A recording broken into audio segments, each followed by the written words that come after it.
Hello guys, welcome to ஐமோ kitchen. இன்னைக்கு வந்து நம்ம ஓசூர் சைடில் இருக்கக்கூடிய ஃபேமஸான ஒரு ரெசிபி தான் செய்ய போகிறோம்.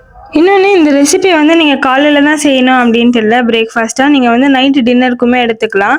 ஏன் அப்படின்னா, இந்த பாலக்கீரை நைட்டு சாப்பிட்றப்போ சூப்பராக தூக்கம் வரும் கைஸ். ஏன்னா இதில் வந்து மேக்னீஷியம் வந்து நிறைய இருக்குது.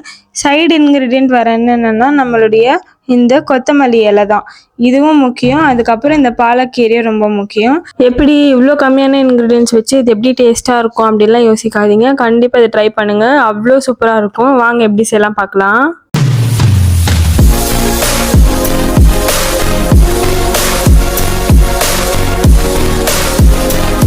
நம்ம எடுத்து வச்சிருந்த அரிசி வந்து நல்லா வாஷ் பண்ணிவிட்டு அதுக்கப்புறம் நல்லா தண்ணியில் ஊறணும். ஒரு 1/2 hour to 1 hour ஆச்சு ஊறணும். அதுக்கப்புறம் நம்ம எடுத்து வச்சிருந்த சிறு பருப்புமே நல்லா 1/2 hour to 1 hour வந்து தண்ணியில் ஊற வச்சுருங்க.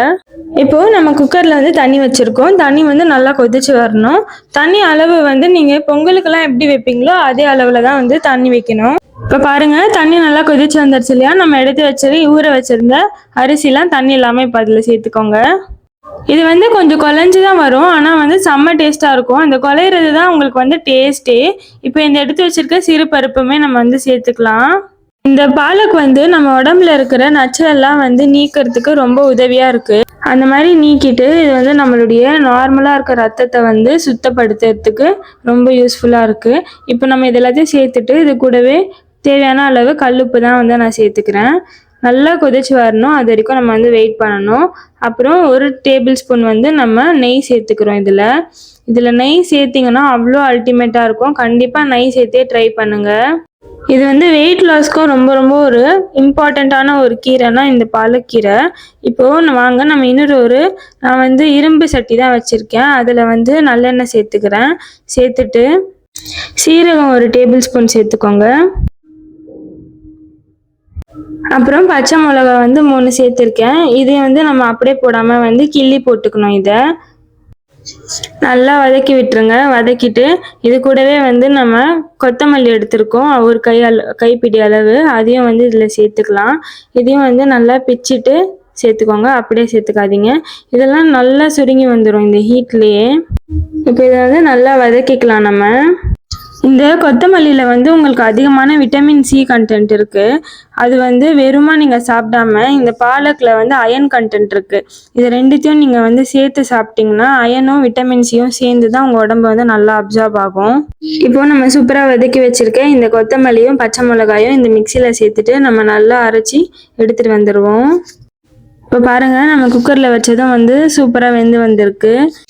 இப்போது நம்ம அரைச்சி எடுத்துகிட்டு வந்து அந்த கொத்தமல்லியெலாம் இருக்கு இல்லையா, அதை வந்து இதில் வந்து நம்ம சேர்த்துட்டு நல்லா ஒன்று போல் கலரிட்டோன்னா சூப்பராக அந்த ஒரு க்ரீன் கலர் கொடுக்கும். இதில் உங்களுக்கு என்னடா இது வந்து இவ்வளோ க்ரீனிஷாக ஆகிடுமே, அப்போ வந்துட்டு உங்களுக்கு ரொம்ப கீரையாக இருக்குமா, டேஸ்ட்டு வந்து ரொம்ப கீரை டேஸ்ட்டு தெரியுமான்னு கேட்டிங்கன்னா கண்டிப்பாக தெரியவே தெரியாது. ஏன்னா நம்ம நெய் ஊற்றி சாப்பிட்றதுனால இது வந்து அப்படியே நீங்கள் சாப்பிட்றப்ப அவ்வளோ சாஃப்டாக சூப்பராக இருக்கும் இந்த ரெசிபியே. இப்போ பாருங்கள், சூப்பராக கொதிச்சு வந்துடுச்சா? இப்போ வந்து நம்ம குக்கர் க்ளோஸ் பண்ணிவிட்டு ஸ்டீம் வந்துடுச்சான்னு செக் பண்ணிவிட்டு இது விசில் போட்டுடலாம். ஒரு 2 விசில் வரைக்கும் இது வந்து நல்லா வரட்டும். இப்போ ஒரு பாத்திரம் எடுத்துக்கோங்க. அதில் கொஞ்சம் தண்ணி சேர்த்துட்டு நம்ம வந்து இந்த பாலக்கீரையை வந்து வெறும் பிளெஞ்ச் பண்ண போகிறோம். அதாவது சும்மா அப்படியே வேக மட்டும் தான் வைக்க போகிறோம், வேறு எதுவுமே பண்ண போகிறதில்ல. இந்த பாலக்கீரையை வந்து சும்மா வேக வச்சு சாப்பிட்டா தான் வந்து உங்களுக்கு இதில் இருக்க நியூட்ரியன்ஸ்லாம் கிடைக்கும். அப்படி இல்லாமல் நம்ம வந்து ரொம்ப குக் பண்ணிடக்கூடாது. குக் பண்ணிட்டிங்கன்னா அதில் இருக்க நியூட்ரியன்ஸ்லாம் உங்களுக்கு வந்து கிடைக்காம போயிடும். அவ்வளோதான், சும்மா தண்ணியில் ஒரு மாதிரி அலசிட்டு நல்லா கொதிச்சதுக்கப்புறம் எடுத்து ஒரு மிக்சியில் போட்டுருவோம். இப்போ இதையும் வந்து நம்ம நல்லா மிக்சியில் அரைச்சி எடுத்துகிட்டு வந்துடலாம். இப்போ 2 விசில் முடிஞ்சிடுச்சு. இந்த டைமில் தான் இதை ஓப்பன் பண்ணிவிட்டு நம்ம அந்த பாலக்கீரை அரைச்சி எடுத்துகிட்டு வந்தோம் இல்லையா, அதை வந்து இதில் சேர்த்துக்கணும். பார்த்தீங்களா, நல்லா சூப்பராக வந்திருக்கு. இந்த கீரை நல்லா கொலையாக வந்திருக்கு பாருங்கள். இப்போது இந்த மாதிரி ஸ்டேஜில் நல்லா வந்து நம்ம இந்த மாதிரி வந்து மசிச்சு விட்டுக்கணும். நல்லா மெல்ல முடியாதவங்க, அந்த மாதிரி வயசானவங்களாம் இருந்தாங்கன்னா அவங்களுக்கு ரொம்ப சீக்கிரமாக டைஜஸ்ட் ஆகிற ஹெல்த்தியான ஃபுட்டுனா இதுதான். இந்த மாதிரி ரெசிபி நீங்கள் செஞ்சு தரலாம் அவங்களுக்கும். கிட்ஸ்க்குமே வந்து சூப்பராக இருக்கும். இது வந்து இந்த பாலக் நம்ம அரைச்சி எடுத்துகிட்டு வந்தோம் இல்லையா, அதையும் இதில் சேர்த்துக்கிட்டு நான் இதுலேயே கொஞ்சம் தண்ணி ஊற்றி கலந்து அதையும் சேர்த்துக்கிறேன். ரொம்ப தண்ணி ஊற்ற வேணாம், கொலையாக இருந்தால் தான் அது நல்லாயிருக்கும். இந்த ரெசிபி நீங்கள் செஞ்சுட்டு எப்படி இருக்குன்னு எனக்கு வந்து மறக்காமல் கமெண்ட் பண்ணுங்கள்.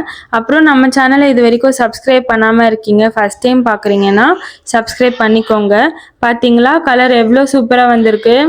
இது கூடயே வந்து நம்ம உப்பு சேர்க்கலை, இப்போ வந்து கல் உப்பு நம்ம சேர்த்துக்கலாம். சேர்த்துட்டு நல்லா கலரிக்கோங்க. எவ்வளோ சூப்பராக வந்திருக்கு பாருங்கள். நான் உங்களுக்கு வந்து டிஷ் அவுட் பண்ணிட்டு காட்டுறேன் வாங்க. இப்போ இந்த பவுலில் நம்ம ட்ரான்ஸ்ஃபர் பண்ணிக்கலாம் இதை. இப்போது இது மேலே வந்து நெய் ஊற்றிட்டு நம்ம தயிர் கூட வச்சு சாப்பிட்லாம். இதை இல்லைன்னா ஊறுகாய் இருந்துச்சுன்னா ஊறுகாய் வச்சு சாப்பிடுங்க. இல்லை வேறு ஏதாச்சும் உங்களுக்கு பீர்க்கங்காய் துவையல், ஏதாவது துவையல் மாதிரிலாம் செஞ்சிங்கன்னா அது கூடலாம் சாப்பிட்டிங்கன்னா அல்டிமேட்டாக இருக்கும். கண்டிப்பாக ட்ரை பண்ணி பார்த்துட்டு எப்படி இருக்குன்னு எனக்கு சொல்லுங்கள். வாங்க சாப்பிட்லாம். தேங்க்ஸ் ஃபார் வாட்சிங். பாய்.